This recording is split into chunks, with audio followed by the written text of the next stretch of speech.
ലൈംഗിക ശേഷിക്കുറവുമായി ക്ലിനിക്കിലെത്തിയ ഒരു രോഗിയോട് ഞാൻ അവരുടെ തൈറോയ്ഡ് ഒന്ന് പരിശോധിക്കണമെന്ന് പറഞ്ഞു. രോഗി എന്നോട് പറയുകയാണ്, സാർ നോക്കാൻ എനിക്കൊരു കുഴപ്പമില്ല, ഇവിടെ മുഴയൊന്നുമില്ല എന്നുള്ളത്.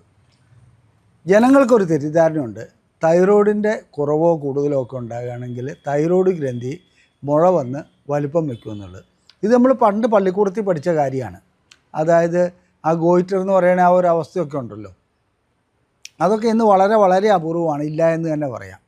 എന്നാൽ ഹൈപ്പോ തൈറോയിഡിസവും ഹൈപ്പർ തൈറോയിഡിസവും ഇന്നും നമ്മളിൽ പലരിലുമുണ്ട്. അത് ചെക്ക് ചെയ്ത് നോക്കുമ്പോൾ മാത്രമാണ് നമ്മളത് അറിയുക. ഒരു പ്രശ്നവുമില്ലാതെ വന്ന ഒരു വ്യക്തിക്ക് TSH ചെയ്തപ്പോൾ അത് 100-ന് മേലെ കിട്ടി. ഞാൻ പോലും അത്ഭുതപ്പെട്ടു പോയി. ഇതെങ്ങനെയാണ് ഇത്രയും ഹൈപ്പോ തൈറോയിഡിസം ഉള്ള ഒരു വ്യക്തി ഈ രീതിയിൽ ഒരു പ്രശ്നമില്ലാതെ നടക്കുന്നതെന്ന്. കാര്യം വളരെ വ്യക്തമാണ്. തൈറോയ്ഡ് ഹോർമോണിൻ്റെ ബാഹ്യലക്ഷണങ്ങൾ വെച്ചല്ല നാം അതിനെ വിലയിരുത്തേണ്ടത്. രക്തം പരിശോധിച്ച് T3, T4, TSH എന്ന അത് തൈറോയ്ഡ് ഫങ്ഷൻ ടെസ്റ്റ് ചെയ്ത് തന്നെയാണ്. ചിലപ്പോൾ ഒരു ലക്ഷണങ്ങളും കാണിച്ചു കൊള്ളണമെന്നില്ല. ക്ഷീണമുണ്ടാവില്ല, തലകറക്കമുണ്ടാവില്ല, പ്രശ്നങ്ങളൊന്നും ഉണ്ടാവില്ല. എന്നിരുന്നാലും തൈറോയ്ഡ് ടെസ്റ്റ് ചെയ്യുന്നത് ഒരു പ്രായപരിധി കഴിഞ്ഞാൽ, പ്രായമില്ലാത്തവരും ചെയ്യുന്നത് നല്ലത് തന്നെയാണ്, പ്രായപരിധി കഴിഞ്ഞാൽ അത് ടെസ്റ്റ് ചെയ്യുന്നത് വളരെ നല്ലതാണ്. മാത്രമല്ല മറ്റ് അസുഖങ്ങൾ ഏതെങ്കിലും വരാതിരിക്കുവാനും അത് ഉപകരിക്കും. ലൈംഗിക ശേഷിക്കുറവ് അല്ലെങ്കിൽ ലൈംഗിക താല്പര്യം, രതിമൂർച്ച ലഭിക്കായിക, ശീഘ്രസ്ഖലനം, അതുപോലെ തന്നെ സ്ഖലനം സംഭവിക്കാതിരിക്കുക, ഇങ്ങനെയൊക്കെയുള്ള കാര്യങ്ങളിൽ തൈറോയ്ഡ് വഹിക്കുന്ന പങ്ക് ഒരു വലിയ പങ്ക് തന്നെയാണ്. അത് സ്ത്രീകളിലാവട്ടെ രതിമൂർച്ച ഉണ്ടാകാതിരിക്കുക, ലൂബ്രിക്കേഷൻ ഉണ്ടാവില്ല, അതുപോലെ തന്നെ ലൈംഗികമായി ബന്ധപ്പെടാനുള്ള താല്പര്യം ഉണ്ടാവില്ല, ചിലർക്ക് പെട്ടെന്ന് ദേഷ്യം വരിക, ഇങ്ങനെയൊക്കെയുള്ള കാര്യങ്ങൾ ഈ തൈറോയ്ഡ് വഴിക്കാണ് ഉണ്ടാകുന്നത്. ഞാൻ ഡോക്ടർ അജയൻ വർഗീസ്, കോഴിക്കോട് ജില്ലയിൽ കുന്ദമംഗലം പന്തീർപ്പാടത്തുള്ള institute of sexual and reproductive medicine എന്ന സ്ഥാപനത്തിൻ്റെ ഡയറക്ടറാണ്.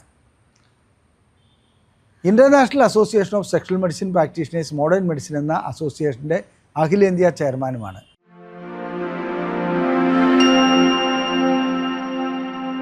ലൈംഗിക ശേഷിക്കുറവുമായി വരുന്ന വ്യക്തികളെ വ്യക്തമായ പരിശോധനയ്ക്ക് വിധേയമാക്കുകയാണെങ്കിൽ, അതായത് എല്ലാ പരിശോധനകളും ചെയ്യുകയാണെങ്കിൽ അവരുടെ ഉള്ളിൽ ഒളിച്ചിരിക്കുന്ന രോഗകാരണം കണ്ടെത്തുവാൻ കഴിയും.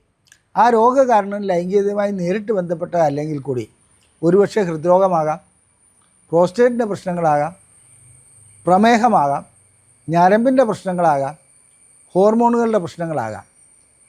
ഇത്തരം പ്രശ്നങ്ങൾ എന്താണെന്ന് കണ്ടുപിടിച്ച് കഴിഞ്ഞാൽ അതിനുള്ള ചികിത്സ കൂടി നൽകുകയാണെങ്കിൽ വരുവാനിരിക്കുന്ന ഒരു മാരക വിപത്തിനെ നമുക്ക് തടഞ്ഞു നിർത്തുവാൻ കഴിയും.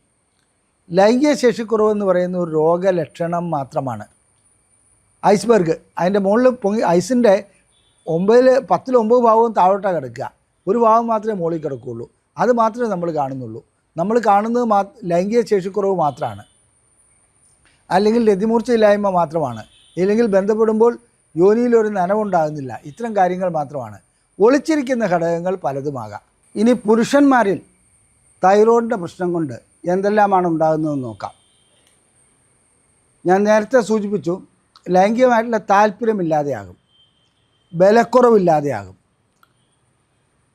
ശീഘ്രസ്ഖലനം ചിലർക്കുണ്ടാകും, ചിലർക്കാണെങ്കിൽ സ്ഖലനം സംഭവിക്കാതെ വരും. തൈറോയ്ഡിൻ്റെ ഒരു പ്രത്യേകത എന്താണെന്ന് വെച്ചാൽ അത് കൂടിയാലും പ്രശ്നമാണ്, കുറഞ്ഞാലും പ്രശ്നമാണ്. അപ്പോൾ കൂടുകയാണെങ്കിലും കുറയുകയാണെങ്കിലും ലൈംഗികമായിട്ടുള്ള പ്രശ്നം ഉണ്ടാകും എന്നുള്ളത് 100% ഉറപ്പാണ്. അപ്പോൾ അതിനുള്ള ചികിത്സയോ, ആദ്യം നമ്മൾ പരിശോധന നടത്തുന്നു. പരിശോധന നടത്തിയിട്ട് ഇതിൻ്റെ കാരണം എന്താണെന്ന് കണ്ടുപിടിക്കുന്നു. ഹൈപ്പോ തൈറോയിഡിസ് ആണെങ്കിൽ അതിനകത്തുള്ള തൈറോക്സിൻ അങ്ങനെയുള്ള ഗുളികകൾ, തൈറോയ്ഡ് ഹോർമോൺ ഉയർത്താനുള്ള ഗുളികകൾ നൽകിയാൽ മതി, പരിഹരിക്കപ്പെടാൻ കഴിയും. ഹൈപ്പർ തൈറോയിഡിസം ആണെങ്കിൽ പെട്ടെന്ന് ദേഷ്യം വരിക, ശരീരം മെലിയുക, ഇങ്ങനെയൊക്കെയുള്ള ലക്ഷണങ്ങളാണ് ആദ്യം കാണിക്കുക. അത്തരം പ്രശ്നങ്ങളാണെങ്കിൽ അതിനനുസരിച്ചുള്ള ചികിത്സ വേറെ നൽകേണ്ടി വരും. എങ്കിലേ നമുക്ക് ലൈംഗിക പ്രശ്നങ്ങളിലേക്ക് പരിഹാരം ഉണ്ടാക്കാൻ കഴിയുള്ളൂ. പിന്നെ പുരുഷന്മാരിൽ തൈറോയ്ഡ് പ്രശ്നമുണ്ടെങ്കിൽ ശുക്ലത്തിൻ്റെ അളവ് കുറയുന്നതായി കാണാം. അതുപോലെ തന്നെ ചിലപ്പോൾ ബീജാണുക്കളുടെ അളവും കുറയുന്നതായി കാണുന്നുണ്ട്.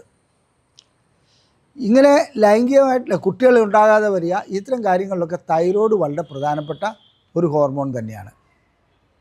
ഇനി സ്ത്രീകളിലേക്ക് വരുമ്പോൾ അവരെ സംബന്ധിച്ചിടത്തോളം രതിമൂർച്ച അനുഭവപ്പെടില്ല, ലൈംഗികമായിട്ടുള്ള താല്പര്യം ഉണ്ടാവില്ല. അതിന് ഒപ്പം തന്നെ എന്താണെന്ന് വെച്ചിട്ടുണ്ടെങ്കിൽ യോനിയിൽ നനവുണ്ടാകാതെ വരുന്നു, ബന്ധപ്പെടുക എന്നുള്ളത് വേദനാജനകമായി മാറുന്നു. ഇതാണ് തൈറോയ്ഡ് കൊണ്ടുള്ള പ്രശ്നങ്ങൾ. ഇനി തൈറോയ്ഡ് കൂടുകയോ കുറയുകയോ ഒക്കെ ചെയ്യുമ്പോൾ അതിൻ്റെ കൂട്ടത്തിൽ നോക്കേണ്ട ഒരു ഹോർമോണാണ് പ്രൊലാക്റ്റിൻ. പ്രൊലാക്റ്റിൻ്റെ അളവ് ചിലപ്പോൾ വളരെ കൂടിപ്പോകുന്നതായി കാണാം. ഇതും ലൈംഗികതയെ ബാധിക്കും. അതായത് പ്രൊലാക്റ്റിൻ്റെ അളവ് കൂടുകയാണെങ്കിൽ ലൈംഗികമായിട്ടുള്ള താല്പര്യമില്ലാണ്ടാവും. അതാണ് സംഭവിക്കുന്നത്. ഇനി രോഗികളെ സംബന്ധിച്ചിടത്തോളം രോഗികൾ ഇതൊന്നും അറിയാതെയാണ് മുന്നോട്ട് പോയിക്കൊണ്ടിരിക്കുക. അവർക്ക് പ്രകടമായ ഒരു ലക്ഷണങ്ങളും കണ്ടുകൊള്ളണമെന്നില്ല. വളരെ അപൂർവം പേരിൽ മാത്രം ഒന്ന് തല കറങ്ങുന്നുണ്ട്, അല്ലെങ്കിൽ പഴയ പോലെ ഒരു ക്ഷീണം അനുഭവപ്പെടുന്നുണ്ട്, ഒരു ചൂട്, വിയർപ്പ്, അസ്വസ്ഥതയൊക്കെ ചിലർ അഭിപ്രായപ്പെടും. ഇതൊന്നുമില്ലാതെ തന്നെ തൈറോയിഡിൻ്റെ ലക്ഷണങ്ങൾ ഒന്നും കാണിക്കാതെ തന്നെ തൈറോയ്ഡ് രോഗം ഉടലെടുക്കാറുണ്ട്.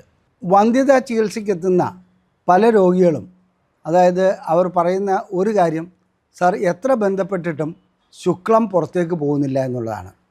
അങ്ങനെ ശുക്ലം പുറത്തേക്ക് പോകാതിരിക്കുന്നതിൻ്റെ സ്വയംഭോഗം ചെയ്യുമ്പോഴും ചിലപ്പോൾ ശുക്ലം പുറത്തേക്ക് പോകാത്ത അവസ്ഥ വരുന്നു. ഇതിൻ്റെ കാരണം ഹൈപ്പോ തൈറോയിഡിസമാണ് കൂടുതലായിട്ട് കാണപ്പെടുന്നത്. അതായത് തൈറോയ്ഡ് ഹോർമോണുകൾ കുറവാണ്. TSH എന്ന ഹോർമോൺ അതിനകത്ത് വളരെയധികം കൂടുതലായിരിക്കും. T3 T4 എന്ന ഹോർമോൺ കുറവുമായിരിക്കും. ഇങ്ങനെയുള്ള വ്യക്തികൾക്ക് അതായത് സ്ഖലനം സംഭവിക്കുന്നേ ഇല്ല എന്നുള്ള പരാതി പറയുകയാണെങ്കിൽ നമ്മൾ ഏറ്റവും ആദ്യം ടെസ്റ്റ് ചെയ്യേണ്ടത് തൈറോയ്ഡാണ്. ആ തൈറോയ്ഡ് ഹോർമോൺ ടെസ്റ്റ് ചെയ്യുന്നതോടുകൂടി നമുക്ക് മനസ്സിലാക്കാൻ കഴിയും ഇതിൻ്റെ കാരണം എന്നതാണെന്നുള്ളത്. അതുപോലെ തന്നെ ഇതുവരെ കുഴപ്പമൊന്നുമില്ലായിരുന്ന ഒരു വ്യക്തിക്ക് വളരെ പെട്ടെന്ന് സ്ഖലനം സംഭവിക്കുന്നു. അത് ഹൈപ്പർ തൈറോയിഡിസം ആയിരിക്കാം. അതായത് ഇതിനു മുമ്പ് നല്ല സമയം കിട്ടിയിരുന്ന ഒരു വ്യക്തിക്ക് വളരെ പെട്ടെന്ന് സ്ഖലനം സംഭവിക്കുന്നു. അപ്പോൾ ആദ്യമൊക്കെ അവർ കരുതുക വേറെ എന്തെങ്കിലും പ്രശ്നങ്ങൾ കൊണ്ടായിരിക്കുമെന്നുള്ളതായിരിക്കും. ഒരു ടെസ്റ്റും നടത്താതെ പോകും.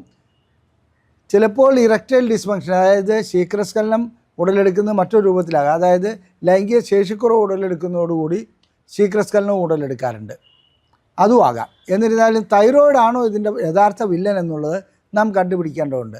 അങ്ങനെ കണ്ടുപിടിച്ച് കഴിഞ്ഞ് തൈറോയ്ഡിനുള്ള ചികിത്സ നൽകുകയാണെങ്കിൽ ലൈംഗികമായിട്ടുള്ള ബലവും ഉണ്ടാവും, അതുപോലെ തന്നെ സമയവും ലഭിക്കും. ഒരു സാധാരണ ഡോക്ടറുടെ അടുക്കൽ ലൈംഗിക പ്രശ്നങ്ങൾക്കുള്ള ചികിത്സയുമായി, അതായത് ലൈംഗിക ശേഷിക്കുറവുമായിട്ടോ അല്ലെങ്കിൽ സമയക്കുറവുമായിട്ടോ ചെല്ലുമ്പോൾ അവർ നൽകുന്ന ഒരു ഗുളികയാണ് വയാഗ്ര പോലെയുള്ള ഗുളികകൾ, അതായത് സിഡ്നാഫിൽ സിട്രേറ്റോ മറ്റോ.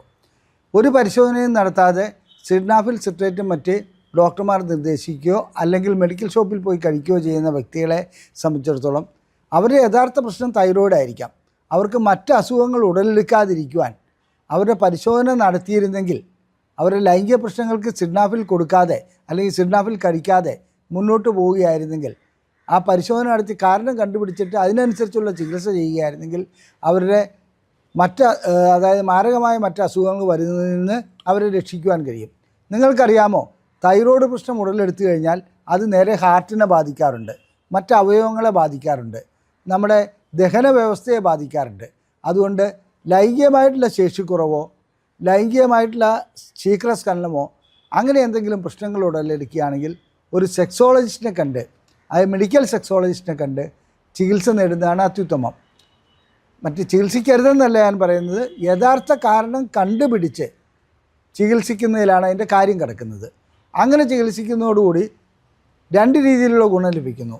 ലൈംഗിക പ്രശ്നങ്ങൾക്കുള്ള ചികിത്സയും നടക്കുന്നു, അതുപോലെ തന്നെ നമ്മുടെ യഥാർത്ഥ അടിസ്ഥാന കാരണത്തിലുള്ള ചികിത്സയും നടക്കുന്നു. അതാണ് നമുക്ക് വേണ്ടത്. ഞങ്ങളുടെ ഈ വീഡിയോ ഇഷ്ടപ്പെട്ടുവെങ്കിൽ ഷെയർ ചെയ്യുക, നിങ്ങളുടെ അഭിപ്രായങ്ങൾ കമൻറ്റ് ബോക്സിൽ രേഖപ്പെടുത്തുക, അതുപോലെ തന്നെ ഇത് ലൈക്ക് ചെയ്യുക.